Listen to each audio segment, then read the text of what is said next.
4-5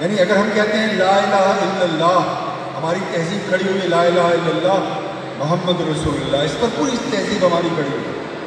western civilisation اس انٹولوجیکل principal کے frame work میں ایک سطح پر کہتی ہے لا الہ الا الانسان، نہیں ہے کوئی الہ سوائے انسان کے، اس لیے کہ مغرب نے خدا کا انکار کر دیا اور اس کی جگہ انسان کو لا کر کھڑا کر دیا۔ دوسری سطح پر وہ کہتی ہے لا الہ الا المادہ، نہیں ہے کوئی الہ سوائے مادے کے، وہ مادے کے ذریعے سے اور انسانی عظمت کے اظہار کے ذریعے سے پوری زندگی کو اور پوری کائنات کو وہ انٹرپریٹ کرتی ہے۔ دوسرا جو پرنسپل ہے جس کو ہمیں بالکل یاد رکھنا چاہیے، ہم بھول گئے ہیں، وہ یہ ہے کہ ہر سویلائزیشن کی ایک ایپسٹیمالوجی ہوتی ہے، اس کا ایک تصور علم ہوتا ہے جس پر پوری تہذیب کھڑی ہوتی ہے۔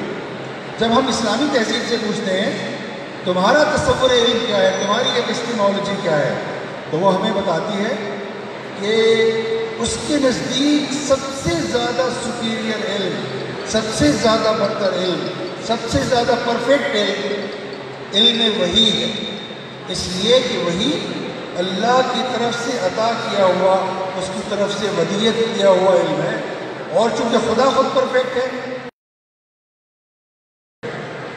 جب سویلائزیشن سے پوچھتے ہیں تمہاری ایپسٹیمالوجی کیا ہے، تمہارا تصور علم کیا ہے، تو وہ ہمیں بتاتی ہے کہ وہ سائنٹیفک نالج کو سب سے زیادہ سپیریئر علم مانتی ہے، سائنٹیفک آبزرویشن اور سائنٹیفک ایکسپیریمنٹ، اور وہی کہتی ہے کہ جو اس چیز کے دائرے میں سائنٹیفک آبزرویشن اور سائنٹیفک ایکسپیریمنٹ کے دائرے میں آنے والا علم نہیں ہے، وہ علم یا تو علم ہی نہیں ہے یا ہم اس کو مانتے نہیں ہیں۔ تیسرا جو تصور ہے جو پوری تہذیب کو ڈیفائن کرتا ہے وہ ہے کسی تہذیب کا تصور انسان، کہ وہ انسان سے کیا مراد لیتی ہے، وہ انسان کی کیا ڈیفینیشن ہمیں مہیا کرتی ہے۔ تو جب ہم اسلامی تہذیب سے پوچھتے ہیں تمہارا تصور انسان کیا ہے، تو وہ کہتی ہے کہ میرا تصور انسان ایک سطح پر وہ انسان ہے جو اپنے شعور ابدیت سے پہچانا جاتا ہے، یعنی اس کا شعور عبد ہونا اس کو ڈیفائن کرنے والا سب سے اہم پرنسپل ہے۔ دوسری سطح پر وہ انسان کو مجموعہ سمجھتی ہے روح کا، نفس کا اور جسم کا، اور تیسری سطح پر ہمارے صوفیہ نے کہا ہے کہ انسان کائنات اصغر ہے، اور یہ جو ہمارے ایکسپیرینس میں موجود ہے یہ پوری کائنات، یہ کائنات اکبر ہے، اور اس کائنات اکبر کی ہر چیز انسان کے اندر اجمالاً موجود ہے، خلاصے کے طور پر موجود ہے۔ جب ہم ویسٹرن سویلائزیشن سے پوچھتے ہیں تمہارا تصور انسان کیا ہے، وہ کہتی ہے انسان ایک مادی وجود کے سوا کچھ نہیں ہے، اس میں کوئی روح نہیں ہے، وہ کسی نفس کو نفس تسلیم کرنے پر آمادہ نہیں ہوتی، اور وہ انسان کو ایک آزاد وجود، ایک ایسا انسان جو زندگی گزارنے کے لیے کسی ربانی ہدایت کا، کسی آسمانی ہدایت کا پابند نہیں ہے۔ اور چوتھی سطح پر سویلائزیشن جس تصور سے ڈیفائن ہوتی ہے وہ ہے کسی بھی سویلائزیشن کا تصور تخلیق۔ مثلاً مثال کے طور پر ہمارا تصور تخلیق یہ ہے کہ خدا نے اس کائنات کو کن کہہ کر تخلیق کیا، کن کہہ کر تخلیق کیا، اور انسان کو اس نے اشرف المخلوقات بنایا، اور اس کو نیکی اور بدی دونوں کا علم ودیت دیا انبیاء کے ذریعے سے، اس کے لفظ میں خلقی طور پر موجود ہے۔ دوسری طرف جو مغربی تہذیب ہے وہ کہتی ہے، جو اس کی تازہ ترین پوزیشن ہے، میں اس کی بات کر رہا ہوں، یہ کائنات بگ بینگ کا نتیجہ ہے۔ کائنات کے آغاز سے پہلے ایک بہت کنڈینس ذرہ کوئی کہیں موجود تھا، بہت کثیر ذرہ کہیں موجود تھا، پھر اس میں دھماکہ ہوا اور یہ کائنات وجود میں آئی اور یہ ایکسپینڈ کرتی چلی جا رہی ہے۔ وہ اس کائنات کی ایکسپلینیشن کے لیے کسی خدا کے وجود کو تسلیم نہیں کی، کوئی خالق ہے، اس کا کوئی مالک ہے۔ پھر جو تصور تہذیبوں کو ڈیفائن کرتا ہے وہ تصور ہے یہ اس سوال سے متعلق، انسان جو زندگی بسر کر رہا ہے 40 سال 50 سال 100 سال کی زندگی بسر کرتے جاتا ہے، آخر اس زندگی کی کامیابی اور ناکامی کا کوئی پیمانہ ہے؟ یا ہم کس انسان کے بارے میں کہیں کہ یہ کامیاب ہو گیا اور اس کی کیا دلیل ہے کہ یہ وہ ناکام ہو گیا؟ تو کیوں ناکام ہو گیا؟ تو اسلامی تہذیب اس سوال کا یہ جواب دیتی ہے کامیاب انسان وہ ہے جس نے اپنے رب کو راضی کیا اور جو جہنم سے نجات پا گیا، وہ آدمی کامیاب ترین آدمی ہے۔ ہماری تہذیب کا بلند ترین نقطہ وہ ہے جہاں خدا انسان سے راضی ہو جاتا ہے اور خدا کی دی ہوئی تقدیر پر اس سے راضی ہو جاتا ہے۔ یہ ہماری تہذیب کا اعلیٰ ترین معیار ہے۔ اس کے برعکس جو ویسٹرن سویلائزیشن ہے وہ ہمارے سامنے آئیڈیا آف پروگریس رکھتی ہے، مٹیریل پروگریس، جس نے پروگریس کی اور اس کے مختلف پیمانے انہوں نے بنائے ہوئے ہیں۔ کہیں وہ جی ڈی پی کے ذریعے سے قوموں کو اسیس کر رہے ہیں، کہیں وہ پر کیپٹل انکم کے ذریعے سے اسیس کر رہے ہیں، مختلف پیمانے ہوں گے، لیکن مٹیریل پروگریس اس کا ہال مارک ہے، اس کو ڈیفائن کرنے والا ہے۔ یہ اگر ہم 5 پرنسپلس کو بھی دیکھیں تو اب مشکل کیا ہے؟ مشکل یہ ہے کہ اسلامی تہذیب اور ویسٹرن تہذیب ان 5 پرنسپلس کی بنیاد پر ایک دوسرے کے ساتھ نہ کمپیٹیبل تھے، نہ ہے، نہ ہو سکتے ہیں۔ کمپیٹیبل نہیں ہے، بالکل کمپیٹیبل ہے۔ اس لیے جو ماڈرنٹی کا پورا ڈسکورس ہے، لبرلزم کا پورا ڈسکورس ہے، مسلمان اس کو ٹوٹلی رد کرتے ہیں، اور اگر اس کی کسی چیز کو قبول بھی کرتے ہیں تو شرائط کے ساتھ قبول کرتے ہیں، جیسے کہ ڈیموکریسی کو مسلمانوں نے قبول کیا تو اس کے ساتھ شرائط لگا کر کے اگر وہ گاڈ سینٹرک ہونا ایکسیپٹ کرے گی، وہ یہ مانے گی کہ اتھارٹی، الٹیمیٹ اتھارٹی خدا کو حاصل ہے، اس کے کلام کو حاصل ہے، تو ہم ڈیموکریسی کو قبول کریں گے۔ ایسی ڈیموکریسی جس میں انسان ایک خود مختار کائنات ہو، وہ مسلمانوں کے لیے نہ کبھی قابل قبول تھی، نہ ہے، نہ ہو۔ یہ بیسک جزاک اللہ شاہ نواز فاروقی صاحب نے جو اسلام ہے اس کی جو ایپسٹمالوجی ہے، نظریہ علم جو ہے، اس کے حوالے سے ساری بات کی، تصور کائنات، تصور علم اور پورا اسلامک سائنسز کا جو بیک گراؤنڈ ہے اور اس کے اوپر جو ریویلڈ نالج اس کے پس منظر میں موجود ہے، اس پر بات کی۔ میں نواد علی جان صاحب کی طرف آؤں گا اور ان سے یہ بات پوچھنا چاہوں گا کہ کیا ماڈرنزم یا لبرلزم اس کے بھی کوئی ایپسٹمالوجی موجود ہے، یا کوئی تصور علم یا تصور کائنات موجود ہے، یا ان کی اس کے کس سورس کے ذریعے ہم ماڈرنزم یا لبرلزم کو اس کو باقاعدہ ایک سسٹم آف لائف کے طور پہ انٹروڈیوس کرواتے ہیں، اس کے پیچھے سورس کیا ہوتا ہے؟ جی بہت بہت شکریہ۔ میں آپ سب لوگوں کا شکریہ بھی ادا کروں گا، مبارکباد بھی دوں گا کہ آپ نے اس محفل کا اہتمام کیا، اور یہ جو ایک ہمارے کلچر میں کمی آ گئی ہے ڈائلاگ کی، بحث مباحثے کی، جو اس معاشرے میں تھا، اس کا بہت ہمیں شدید نقصان ہوا ہے۔ ایک تو پرتشدد ہونے کی وجہ سے آواز میری ٹھیک اچھا آپ میرا اسپیکر کے قریب ہے، اس کی وجہ سے ایک تو معاشرے میں تشدد بہت آیا ہے، دوسرا یہ کہ غلط فہمیاں بہت پھیلی ہیں، کیونکہ لوگ ایک دوسرے سے بات نہیں کر رہے، کوئی گفتگو نہیں ہو رہی۔ تو اس کے لیے آپ سب ساتھیوں کو مبارکباد، اور میں اس طرح کی محفلیں بحث مباحثے ہوتے رہنے چاہیے۔ دوسرا یہ کہ ہمیں سیکھنے کا موقع ملا، جیسے فاروقی صاحب نے باتیں رکھی ہیں، میں ان کی جو انہوں نے 4-5 نکات رکھے ہیں مغربی تہذیب کے حوالے سے، میں ان سے براڈلی اسپیکنگ ایگری کرتا ہوں۔ میرا اختلاف یہاں سے شروع ہوتا ہے کہ آپ نے اسے مغربی کہا، جبکہ میں اسے مغربی نہیں کہوں گا، میں اسے جدیدیت کے مسائل کروں، کیونکہ مغرب کے اندر بھی جو تصور تھا 16ویں 17ویں صدی تک وہ مذہبی ہی تھا، وہاں پہ چرچ کی بہت زیادہ طاقت تھی، اور اس کے خلاف جو بغاوتیں 17ویں صدی میں شروع ہوئی اور پھر ان کا جب اختتام فرانسیسی انقلاب سے ہوا 1789 میں، تب انہوں نے جا کے بادشاہت بھی ختم کی اور چرچ کو بھی پیچھے کیا، اور ایک نئی دنیا بنی۔ اور میرا کہنے کا مقصد یہ ہے اس بات کو کہ وہ جو دنیا تشکیل پائی 18ویں 19ویں صدی میں، ہم سب اس دنیا کے قیدی ہیں، چاہے مسلمان ہوں، چاہے کرسچن ہوں، چاہے یہودی ہوں، چاہے پاکستان میں بسنے والے لوگ ہوں، چاہے دلی میں بسنے والے لوگ ہوں، چاہے لاطینی امریکہ میں رہنے والے لوگ ہوں، چاہے امریکہ میں رہنے والے لوگ۔ یہ مغرب کی چیز نہیں رہی، یہ مغرب مشرق کی ڈیوائڈ سے ہٹ کے ایک نئی دنیا پوری تشکیل پائی ہے، جو کہ اگر ہم اپنی کانشیسنیس، ہم اپنی جو سوچ ہے اس کو بھی صحیح طرح انٹروگیٹ کریں، جانچنے کی کوشش کریں، تو ہمیں اس کے بھی جدیدیت کا عکس نظر آئے گا، چاہے ہماری زبان ہو سوشلسٹ کی، چاہے ہماری زبان ہو اسلام پسند۔ تو یہ کیسے اس جدید دنیا کے ہم جو نکات ہیں وہ کیسے مختلف کریں مغرب سے؟ اس میں 3-4 چیزیں اور عرض کرنا چاہوں گا، کہ میں ایڈ کرنا چاہوں گا جو آپ نے کی۔ ایک یہ کہ بہت بڑا جو فرق آتا ہے جدیدیت میں جو اس سے پہلے نہیں ہے، وہ یہ ہے کہ ایک نیا نظام سامنے آتا ہے جاگیرداری کو ختم کر کے، جسے ہم سرمایہ داری کرتے ہیں، جس کے اندر یہ ہے کہ اب کوئی فرق نہیں پڑتا کہ آپ ادھر پیدا ہوئے ادھر نہیں پیدا ہوئے، یعنی جو سماجی فرق ہے وہ فرق نہیں، وہ بنیادی فرق نہیں رہے گا۔ جو اصل فرق ہوگا، جو اصل بیس ہوگی طاقت کی، وہ ایک نئی چیز ہے جسے کہا جاتا ہے منی، پیسہ۔ That is a new form of social power.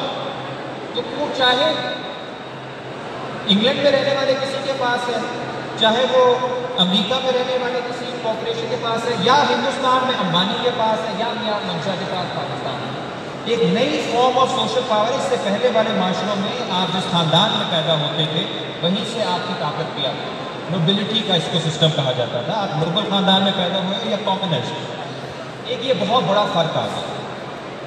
دوسرا فرق میرے نزدیک سے بڑا ہے جدیدیت میں، وہ یہ ہے کہ یہاں پہ تصور آیا قومیت کا، نیشنل اسٹیٹ، نیشن اسٹیٹ جسے ہم کہتے ہیں، یعنی ہر جو ریاست ہے وہ کسی نہ کسی قوم کی ریاست ہوگی، فرانسیسی قوم کی ریاست، جرمن قوم کی ریاست، یا ہندوستان ہندوؤں کی ریاست، یا پاکستان ہم نے مسلمانوں کی ریاست بنائی، افغانستان افغانوں کی۔ یعنی کہ جو پہلے ایک سسٹم تھا جسے ہم امپیریل سسٹم کہتے ہیں، جس میں کئی اقوام جو ہیں وہ ایک ہی ٹیریٹری کے، ایک ہی امپائر کے اندر آ جاتی تھی، اس سے ہٹ کے نیشنلزم کا دور آیا، جس کے ساتھ نیشنل بیوروکریسیز آئیں، نیشنل ہسٹریز آئیں، نیشنل کلچر آیا۔ ایک نئی چیز ہے پاکستانی کلچر، آج سے 100 سال پہلے کوئی بحث نہیں کر رہا تھا پاکستانی کلچر، افغان کلچر کیا ہے، لیبنیز کلچر کیا ہے، یہ سب جدیدیت کی چیزیں ہیں، اور اس کو ہم بھی اتنا ہی سیریس لیتے ہیں جتنا انگریز سے۔ تیسری چیز میرے نزدیک جو اہم ہے وہ یہ ہے کہ یہاں پہ ایک نیا سماج کے اندر نئی قوتیں سامنے ہیں کہ پہلے آپ ان کا تصور نہیں کر سکتے تھے، جسے ہم سول سوسائٹی ہے۔ اس میں سیاسی پارٹیاں بھی آئیں، اس میں میڈیا آیا، جسے نیشنلزم پہ بڑا اچھا کام ہے ایک بینیڈکٹ اینڈرسن کا، امیجن کمیونٹیز کے نام سے۔ وہ کہتے ہیں اخبار کی وجہ سے لوگوں کے درمیان ایک کامن زبان آئی اور ایک کامن تصور آیا کہ ایک ہی قوم کا حصہ ہے، اور یہ 16ویں صدی سے سلسلہ شروع ہوتا ہے۔ اور جو ماڈرن پارٹیز ہیں، اس میں پیپلز پارٹی لے لیں، مسلم لیگ لے لیں، جماعت اسلامی لے لیں، یہ اس طرح کی پارٹیز کا تصور نہیں ہے آج سے 300 سال پہلے جس طرح آج شکل میں۔ تو یہ ایک نیا سماج کے اندر نئی قوتیں سامنے آئی۔ آخر میں جو چوتھی چیز میرے خیال اہم ہے وہ یہ ہے کہ پہلی دفعہ ایک اس طرح کا سسٹم آیا جس نے کہا کہ ہم کوئی عالمی زبان بنائیں گے جس میں سب گفتگو کر سکیں۔ تو اس کو ریزن کہا گیا، لاجک کا، اس کو آپ نے لکھا ہے، سائنس کی زبان سامنے ہے۔ تو وہ ایسے ہوا کہ اسے فرق نہیں پڑتا کہ اگر آپ تھیوری آف ریلیٹیوٹی میں یقین رکھتے ہیں، آپ چاہے لاطینی امریکہ میں بیٹھ کے رکھ لیں یا افریقہ میں یا پاکستان میں، تھیوری تبدیل نہیں ہو جائے گی۔ یہ ایک یونیورسل لینگویج، جیسے $100 جو ہیں وہ آپ کے پاس ہے یا میری جیب میں، فرق نہیں پڑتا، $100 ہے، سو ایک ایکویلنس بنتی ہے۔ میں بھی اس بات کا اختتام ادھر کروں گا کہ ہم چاہے جس بھی خطے سے ہیں، جس بھی مذہب سے، جس بھی زبان سے ہمارا تعلق ہو یا لسانی گروہ سے تعلق ہو، ہم اس دنیا کے قیدی ہیں، اور ہمیں جب بھی کوئی متبادل سوچنا ہے اس میں ضروری بات یہ ہے کہ ہم یہ دیکھیں کہ جس سے ہم لڑ رہے ہیں، جو ہمارا دشمن ہے، وہ نظام جس سے ہم سب کے اندر نفرت بھری ہوئی ہے، وہ اس کی بنیاد کیا ہے۔ اگر ہم اس کی بنیاد کو سمجھیں گے تو پھر ہم کوئی ایسا متبادل تصور سامنے لا سکتے ہیں جو ہٹ کے ہے۔ اگر ہم یہ سمجھیں گے کہ ہم مسلمان ہونے کے ناطے، یا انڈیا میں لوگ سمجھتے ہیں ہندو ہونے کے ناطے، یا ٹرمپ کے سپورٹر سمجھتے ہیں امریکی ہونے کے ناطے یا کرسچن ہونے کے ناطے ہم اس سسٹم سے باہر ہیں، تو پھر ہم سسٹم سے لڑ نہیں سکیں گے، بلکہ ہماری لڑائی میں جو ہے وہ سسٹم اپنے ہی مقاصد کے لیے استعمال کرے۔ شکریہ۔ میں مبینہ بھائی کی طرف آتا ہوں۔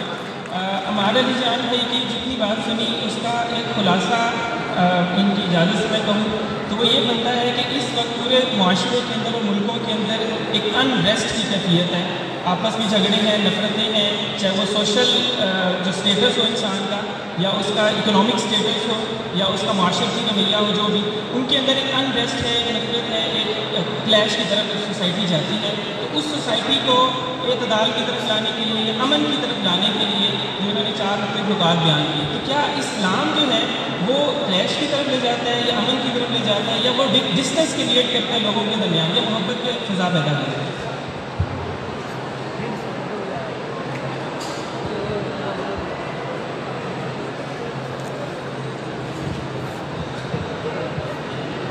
بسم اللہ الرحمن الرحیم.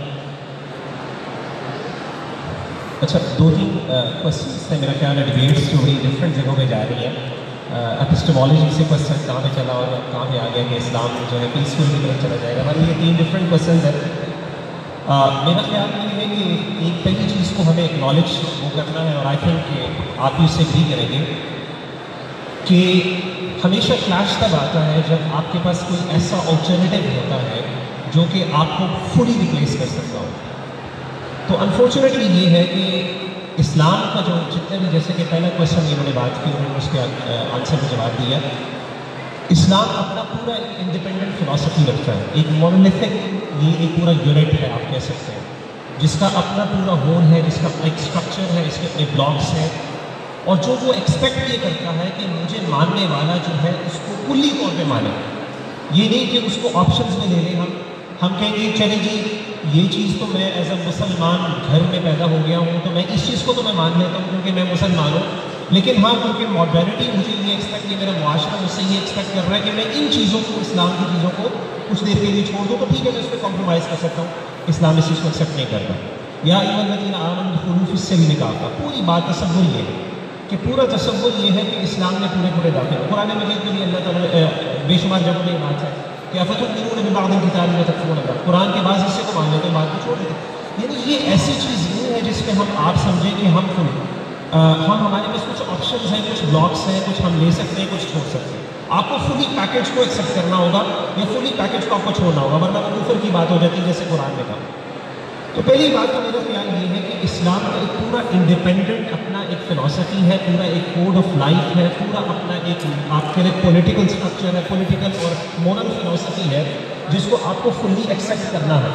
اور جب تک ایک بندہ ایکسیپٹ نہیں کرے گا اسلام اس کو کنسیڈر، وہ اسلام سے وہ فائدے بھی حاصل نہیں کر سکے گا جس کو اسلام آفر کرتا ہے. تو اسلام یہ کہتا ہے کہ جسٹس اسی طریقے سے پریویل ہوگا جب یہ ہوگا. یہ نہیں ہو سکتا آپ نے جی میں مسلمان ہوتا ہوں لیکن جسٹس کے لیے میرے پاس ماڈرنسٹک جو مورل ایتھکس کی فلاسفی ہے اس کے تھرو میں جسٹس یا پھر میں اس کو مورلس کو اپلائی کر لیتے ہیں، ایسی بات نہیں. تو میرا بیسکلی انڈرسٹینڈنگ یہ ہے کہ fully the reason why we have so many clashes is کہ ہمارے پاس ایک پورا کوڈ آف لائف، خاص طور پہ مسلمانوں کی بات کروں گا، نان مسلمس کی بات نہیں کرتا، ان کے تو اپنے مسائل بہت زیادہ ہیں.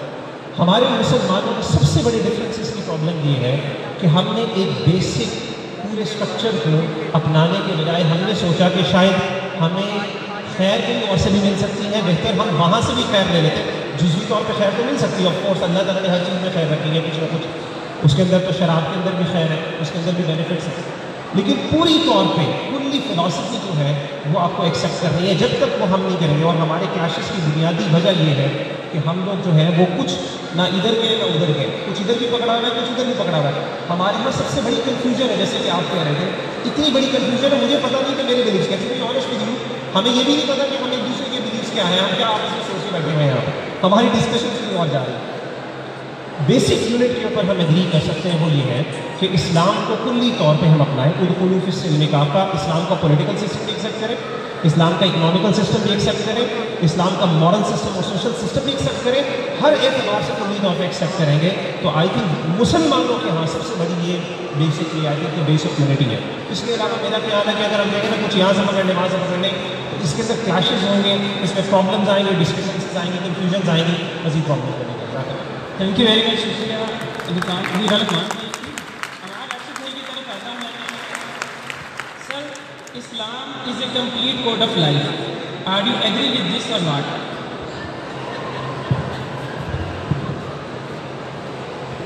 سب سے پہلے بہت بہت شکریہ اسلامی جمعیت طلباء کا ہمیں یہاں پہ دعوت دینے کے لیے. جس طرح عمان نے کہا اس طرح کی بحث و مباحث کے مواقع بہت کم رہ گئے ہمارے معاشرے میں.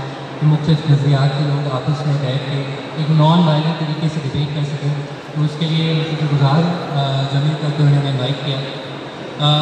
جہاں تک آپ کے سوال کا تعلق ہے، میں اس سے پہلے تھوڑا بہت جو ڈبیٹ کی جو ٹرمز ہیں ان پہ تھوڑی نظر ثانی کرنا چاہوں گا کہ جو سوال پوز ہوا وہ ہے اسلام ورسز ماڈرنٹی کا، اور اس کی تشریح بھی بہت اچھی شاہ نواز صاحب نے کی، امان نے بھی کی. تو میرے نزدیک یہ بات بہت اہم ہے کہ یہ جو دو چیزیں ہیں اسلام و ماڈرنٹی، یہ بالکل بھی الگ سے چیزیں ان کو نہیں تصور کیا جا سکتا. سب سے پہلی چیز جو ماڈرنٹی کا سوال ہے، جس طرح امان نے ذکر کیا کہ ماڈرنٹی کیا ہے، ایک خاص تاریخی دور کا بھی نام ہے جب یورپ کے اندر سائنس کا، ریزن کا، نیشن اسٹیٹ کا، سرمایہ داری کا تصور آیا، اور ایک سیٹ آف آئیڈیاز کا بھی نام ہے. جس طرح شاہ نواز صاحب نے اس کی تعریف کی، انسان کو یونیورس کے سینٹر میں دیکھا گیا، لاجک اور ریزن کا استعمال کیا گیا اور سب کچھ کیا گیا. تو میرے نزدیک ماڈرنٹی کوئی نیسیسریلی ایک پروگریسو چیز جس طرح اس کو تصور کیا جاتا ہے ویسی نہیں ہے. ماڈرنٹی نے ظاہر ہے انسانی پروگریس کے لیے، یعنی پیداواری ذرائع بڑھانے کے لیے بہت کچھ کیا ہے. جب سے ماڈرنٹی کا تعلق انڈسٹریل ریولوشن سے بھی تھا، ماڈرنٹی کا تعلق سائنٹیفک ریولوشن سے بھی تھا، جس کی وجہ سے انسان کے پیداواری جو اس کے پاس جو وسائل ہیں، چیزیں کو بنانے کے طریقے ہیں بہت زیادہ بڑے. لیکن ساتھ ساتھ ماڈرنٹی کا تعلق سرمایہ دارانہ استحصال سے اور نوآبادیاتی نظام سے بھی تھا. جو انڈسٹریل ریولوشن جس سے ماڈرنٹی کا بہت گہرا تعلق ہے، اس کی وابستگی ہے، یورپ میں وہ انڈسٹریل ریولوشن ممکن نہ ہوتی اگر کالونیز نہ ہوتی، وہ نوآبادیات نہ ہوتے جہاں سے جا کر یورپ نے وہ ان وسائل پر قبضہ کیا جس کے ذریعے انہوں نے پھر اپنی انڈسٹریل ریولوشن کو فیول کیا.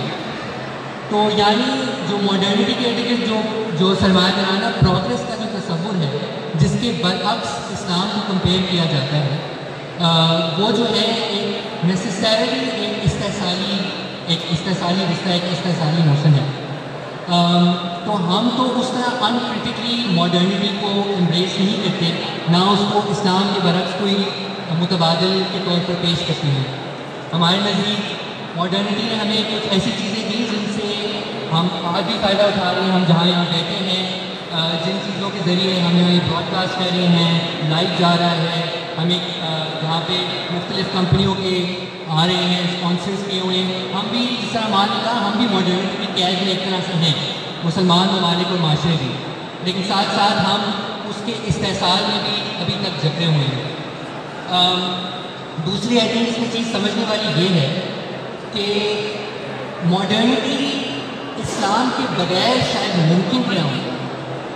جب ہم بات کرتے ہیں یورپین رینیسانس کی، یورپین انلائٹنمنٹ کی، جس کے ذریعے سائنٹیفک ریولوشن ہوئی، انڈسٹریل ریولوشن آئی، تو اس کا اگر آپ اوریجن دیکھیں، شروعات دیکھیں، تو وہ مسلم سائنسدان تھے، فلسفی تھے، دانشور تھے، ابن رشد کی طرح کے، ابن سینا کی طرح کے، ابن خلدون کی طرح کے، جنہوں نے اس سے 1500 سال پہلے کے گریک فلسفیوں کو ٹرانسلیٹ کیا، ان کی تعلیمات کو پھر سے اجاگر کیا، ان کو اسلام کی نظر میں پڑھنے کی کوشش کی. الغزالی صاحب کے جو تھے، اس وقت یورپ ڈارک ایج میں تھا جب انہوں نے ان چیزوں کی تشریح کی، جس کی وجہ سے وہ واپس سے وہ گریک ٹیکسٹ یورپ میں بھی انٹروڈیوس ہوئے، اور آہستہ آہستہ یورپ میں جو ڈارک ایجز تھیں، وہاں پہ جو چرچ کا اور مونارکی کا جو سارا تصور تھا، ان کی جو اجارہ تھی، اس کے خلاف آوازیں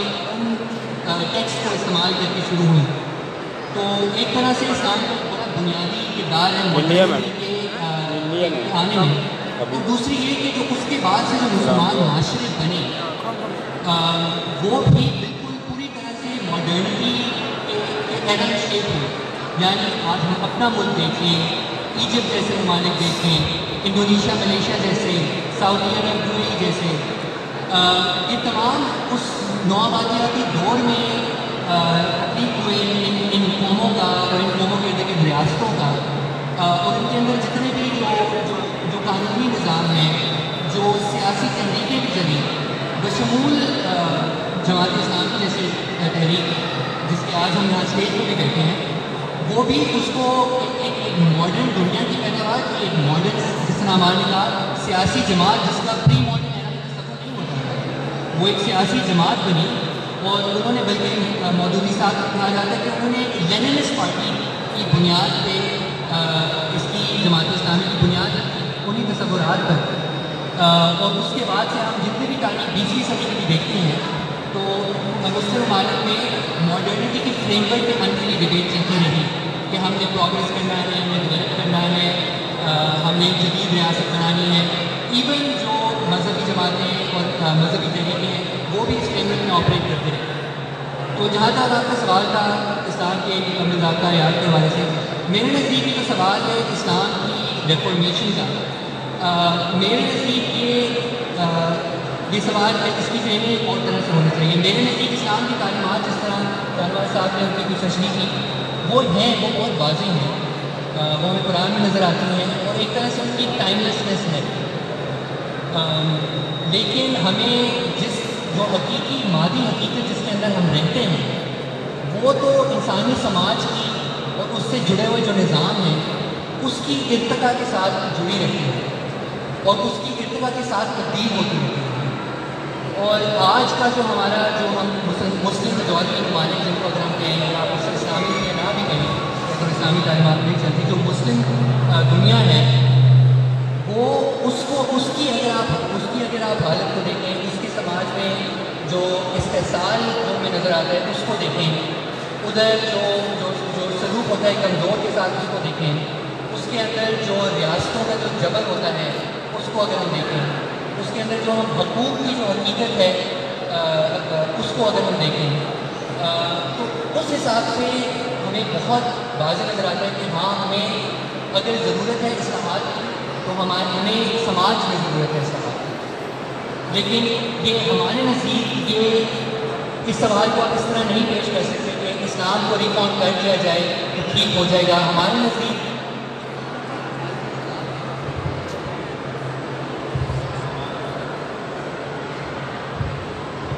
نزدیک یہ جو پورا عالمی جو نظام ہے، جو سرمایہ دارانہ نظام ہے، جو سامراجی نظام ہے، جس کے اندر مختلف طریقہ کار سے مسلمان ممالک کی اشرافیہ اور ادھر کے حکمران اور مختلف لوگ اس کے ساتھ جڑے ہوئے ہیں، اس کے ساتھ منسلک ہیں، اس نظام کو جڑوں سے تبدیل کرنے کی ضرورت ہے اور ایک متبادل کھڑا کرنے کی ضرورت ہے۔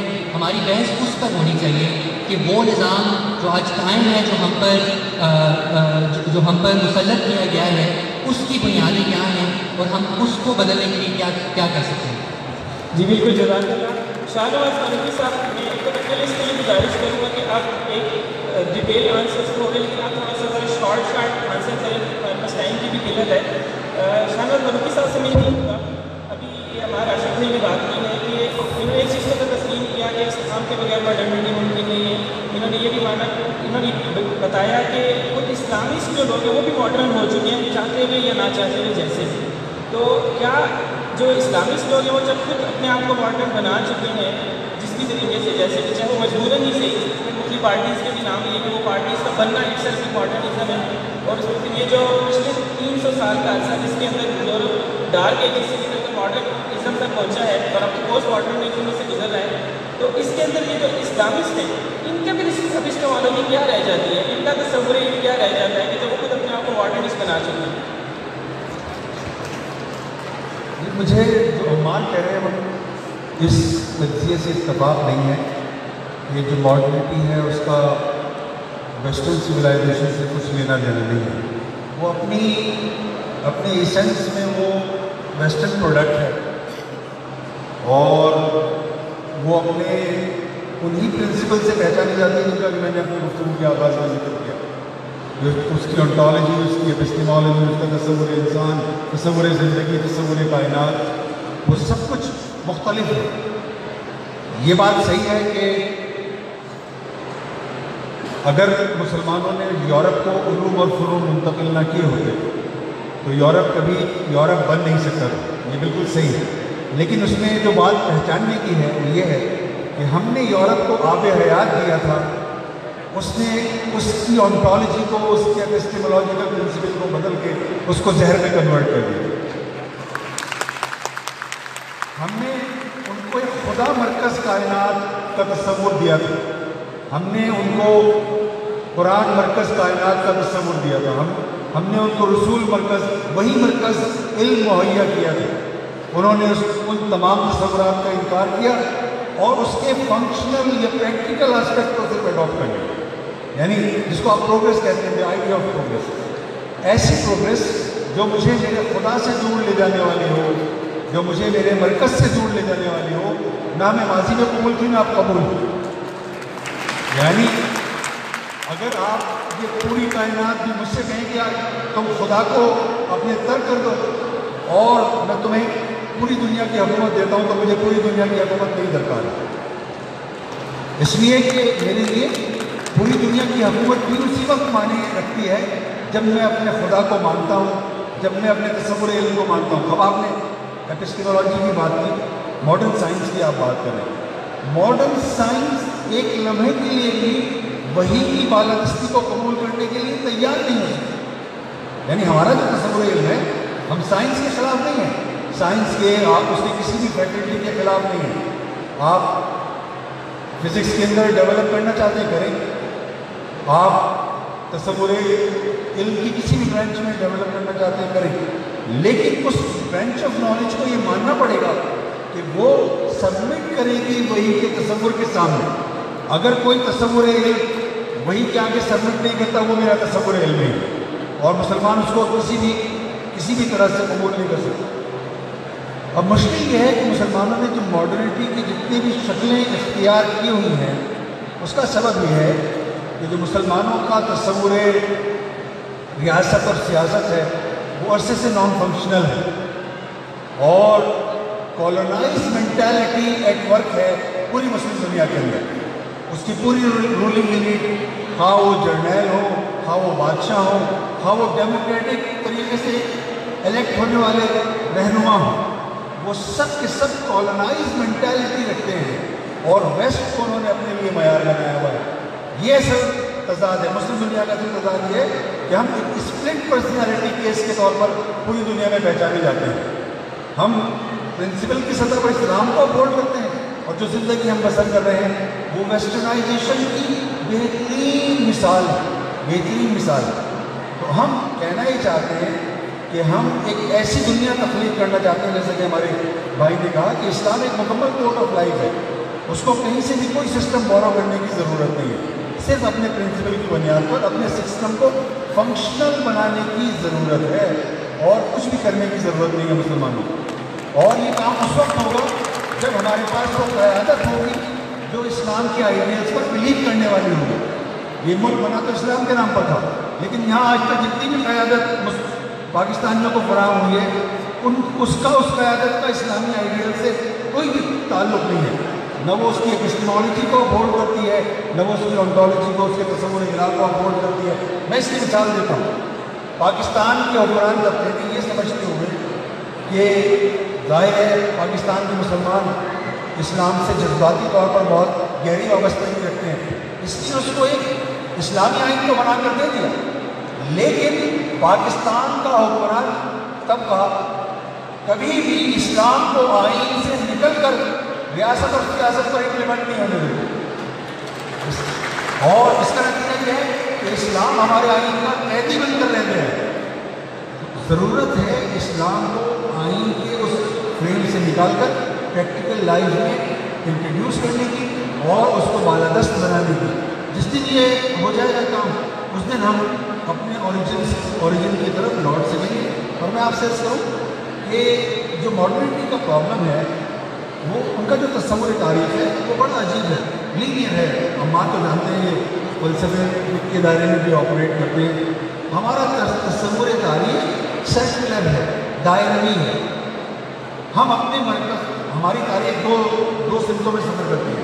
ایک ہے ہماری تاریخ کی مرکز جو حرکت جو ہمیں ہمارے مرکز سے جوڑتی ہے، ایک حرکت ہے جو ہمیں ہمارے مرکز سے جوڑ لے جاتی ہے۔ تو ایسی کوئی بھی حرکت جو ہمیں ہمارے مرکز سے جوڑ کرے،